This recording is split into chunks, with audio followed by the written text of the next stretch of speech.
শুভরাত্রি বন্ধুরা, শুভরাত্রি, গুড নাইট।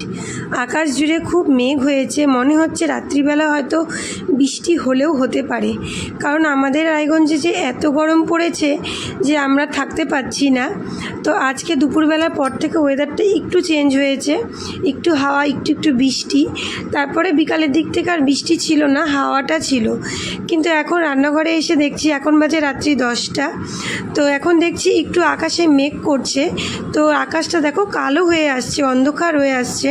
তো ভাবলাম হয়তো রাত্রে বৃষ্টি হলেও হতে পারে, কারণ আমাদের এখানে যে এত গরম পড়েছে, খুব বৃষ্টির প্রয়োজন। আমরা তো দিনরাত্রি ঠাকুরকে ডাকছি যে ঠাকুর একটু বৃষ্টি দাও, বৃষ্টি দাও, কারণ সত্যি আমাদের এখানে যে এত গরম পড়েছে আমরা থাকতে পারছি না। ফ্যান চালিয়ে বা এসি চালিয়ে, কুলার চালিয়েও থাকা যাচ্ছে না।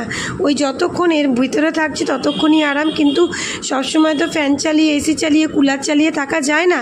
মানুষকে তো মানুষের কাজ করতেই হবে, বাইরে যেতেই হবে, যার যেটা কাজ তাকে করতেই হবে, যার জন্য খুব কষ্ট হচ্ছে গরমে। তাই দেখছি যে রাত্রিবেলা আকাশে অনেক মেঘ করছে, ঠাকুর করে যদি রাত্রিবেলা বৃষ্টি হয় ভালোই হয়। আর সত্যি কথা বলতে দেখবা রাত্রে যখন আমরা ঘুমাতে যাই তখন বৃষ্টি হলে বেশ ভালোই লাগে, তাই না? তো চলো, শুভরাত্রি। রাত্রি